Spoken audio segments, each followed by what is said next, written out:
Hello there, it's Tamara Doris, your Sacramento real estate professor and your Sacramento real estate professional. And I want to say something that I've never said on this channel before. And I want you to really kind of take it to heart when it comes to buying and selling property. I have, for the last 30 years, been involved in real estate, but also for the last 25 years, been involved in mentoring. And mentoring took me down a path which led me to graduate school, hypnosis, all of the things related to what you would call maybe mindset work. And so really you could say that I do two different things. And it doesn't mean I do one of them less. Real estate has always been my first and foremost career, but mentoring people in the real estate industry and coaching them and teaching them at American River College has always been my passion as well. So I have no problem combining the two, and they actually dovetail together really nicely. And so what I want to do is bring a little bit of that other part of me into this channel, because I want you to understand, no matter what anyone tells you, your attitude, your energy, and your outlook have everything to do with your success. So I'm going to be interspersing the factual, education-oriented videos on this channel with a little bit about attitude and energy, because I have seen it so many times. Here's what happens.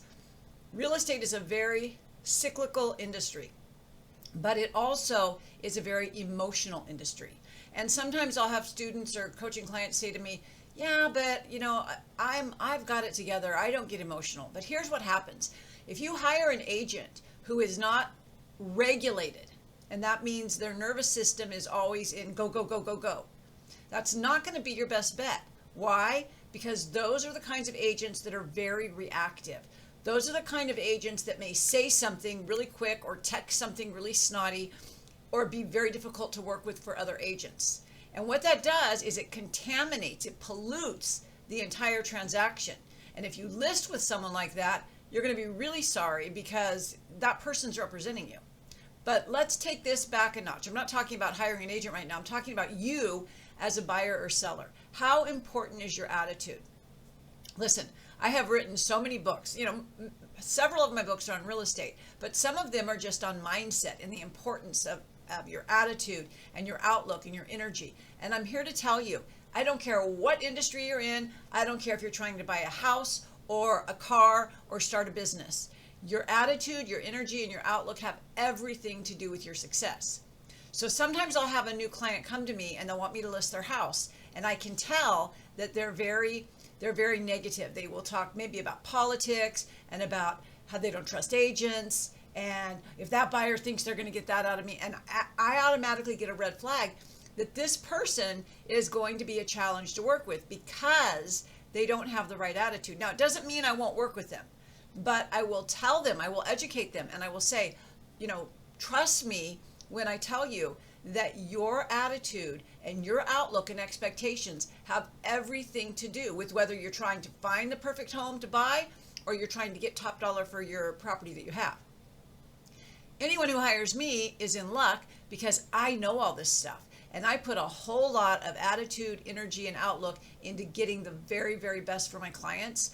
But let me tell you, if I'm over here thinking, let's say I have a seller, and I'm over here really doing my part, I'm advertising it, I'm putting money into my advertisements, I'm holding open houses, I'm promoting the property, way more than a lot of agents do. I'm really, really putting all of my effort into it and using all the marketing skills that I have, and my energy and my attitude and my positive expectations, like I'm going to sell this house for top dollar. This seller is going to be so happy with the outcome. Like, that is my focus. I don't look in the other lanes. I don't buy into it when someone says no one's buying property or, oh, interest rates are crazy. I stay in my lane. I'm going to get that seller top dollar. And there's a lot of energy and a lot of benefit to that. But what if the seller is the absolute opposite? I hate it. I can't wait to get out of California. I hate politics. Agents think they're going to take advantage of me. I don't trust these buyers. That's kind of running up against my energy. And so I will do my best to keep that person on track and remind them that your attitude and your outlook and your energy has so much to do with the results that I get for you. So you play a role. Your role is not just throwing a fresh coat of paint on and standing by and getting out of the way. It's your thoughts and your expectations and the energy that you put out in reference to your transaction that is going to have a huge impact. And so a couple of things that you can do, and I'm not going to get all airy-fairy. I'm not, hippy-dippy. I'm just saying that there is positive proof through neuroscience that your attitude and your outlooks and your energy has everything to do with your results. So if you are selling a home, you definitely want to work with an agent who's very, very positive minded, who's not just positive minded. They're not going to just sit there and swing crystals and say, bring us a good buyer. No. You want someone who's proactive, who's educated, who's a marketing expert in your area, and who's not afraid to spend some money on promoting your property, because there's a lot of competition, right? So you want someone that has all of those attributes, but also has the positive attitude.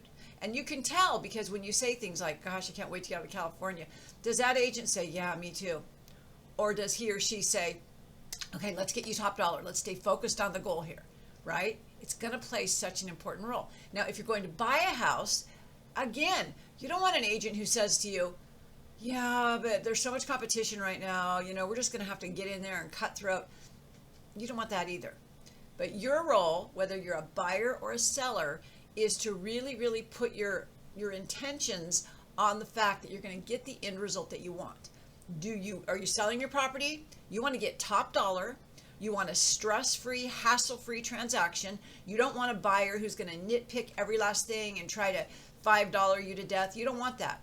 You want top dollar and the perfect time frame for you. And I won't say the shortest, because some sellers want a longer time period, but I will say for the least amount of hassle. So as a seller, that's what your attitude and your outlook should be focused on. Getting that house closed, getting your equity, and being able to go about your merry way. Whether you're reinvesting here in Sacramento or you're moving out of state, whatever it is, that outcome, that end goal is what you want to focus on. Now, if you're a buyer coming to Sacramento or in Sacramento, maybe you're, like I met a really sweet couple this weekend that is thinking of moving out from his parents' house to buying a property. If you're a buyer, you want to make sure that you can envision yourself living in the house of your dreams. You want to see it, you want to expect it, you want to think about it, and you want to stay focused in that lane. Now, does that mean that you get to just be like, oh, I'm just imagining it and visualizing it, now it's going to happen? No. You need to clean your credit up. You need to talk to a lender. You need to talk to an agent. You need to start viewing properties. You need to not put money on your credit card. You need to make sure that you're doing all the things that will qualify you for the most house possible. Is that making sense? So at the end of the day, what I'm saying, I'm actually saying two things here. I'm saying that your attitude, what you expect as the end result, whether you're selling a home or buying a home, you've got to have that picture in your mind, and you've got to stay focused on that picture.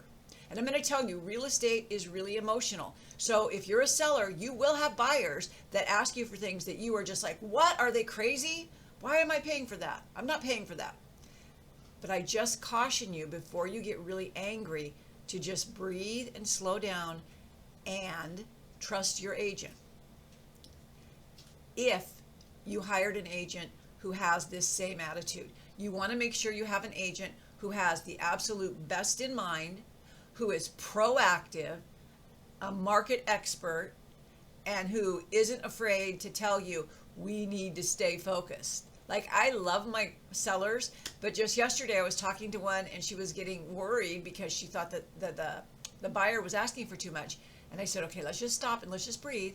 I'm not being patronizing at all when I say that. I'm not being condescending at all. I just understand human nature, and I understand consumer psychology, and I understand neuroscience.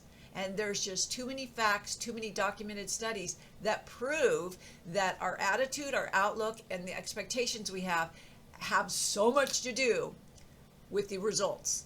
So I am absolutely committed to keeping my lane focused on your greatest outcome. And it really helps me if I can help you keep yourself the same way. Does that make sense? So I will never be condescending. I will never be patronizing, but I will say, what if we hold out the best expectation? Because when the power of you, maybe you and your partner and me, and we put our power minds together, you're not going to believe some of the successes that I have. Some of them are just like crazy. They're not coincidences. They're not serendipities. If you want to look at it that way, you can. I don't care how you look at it. But the bottom line is your attitude has everything to do with your outcome. So if you're thinking of selling in the Sacramento area and you want to make darn sure that you hire an agent, who has your best outcome in mind, top dollar, whatever your time range is, and that person is going to be really, really supportive during the most stressful times. Because if you hire an agent who is reactive, like, I don't know, I want to say 80% of the agents that I come across, in other words, they react, they go off on a dime, that's going to get you as a seller more upset and excited. Ugh. And it can possibly contaminate the deal. Because if you are a seller and you hire someone as an agent and you get a really lowball offer, or you have a buyer that really wants you to do a lot of repairs, and your agent gets reactive and angry and then gives you this repair request, and you see that the agent is upset and angry, you're going to get upset and angry, and you're both going to say, just forget it, just cancel the deal, we don't need that. So great, you're in agreement. Where's the transaction? Where's your top dollar? It's gone. But if you have an agent instead who is not reactive, who's able to say to the other agent, okay, this is a little unreasonable, I'll run it by my seller, but I'm just letting you know this is what, blah, blah, blah, blah, blah. And then she will talk to you as the seller. And if it's a total, no way, we're not taking this, let's just do it with dignity, integrity, and say, no, we're not interested in this right now. But I tell you, and I've been in this industry for 30 years, you have a much better chance at saving a lost transaction or resurrecting one if you have the attitude, the energy, and the outlook that it's going to end up okay. And I don't care, whoever is watching this, I don't care if you think that that's silly or airy-fairy. I've been doing this a long time, and I've also been in the arena of helping people through psychology and whatnot, through my different mentoring programs. So I'm telling you the truth here. Your attitude has so much to do with your outcome. Now, if you hire a buyer, and the buyer, I just want you to think about this for a minute. A buyer's agent. You hire a buyer's agent, and that person doesn't have the attitude that I'm promoting here. And that agent, how hard are they going to work for you? When you're like, well, we want to look at properties, and then properties, you're writing offers and you're not getting any. And you're like, what is wrong? Well, it could be the agent's outlook. Maybe the agent is like burnt out, or he or she just is like, there's just no houses out here, or this loan's not going to work. I'm telling you that your agent's attitude and your attitude are two of the most important factors. I don't care what your house looks like. I don't care what you price it at. I don't care what your loan says. I don't care who your lender is. If you and your agent are not in harmony, and both of those attitudes are focused on a great outcome, it doesn't matter. All the other things are just variables. Now, that's not to say price isn't important, timing isn't important, promotion and marketing isn't important. It doesn't mean to say house hunting isn't important, qualifications for loans aren't important. All of that's important, but it all starts with your attitude, energy, and expectations, and that you hire an agent who has the same, that are in alignment, that has the same outcomes that you desire. So if that's you and you want someone like me to help represent you, I am so happy to. Click below on a link. Let's set up a time to chat and see how I can help you with your housing dreams. Thank you so much for now. Have a good day.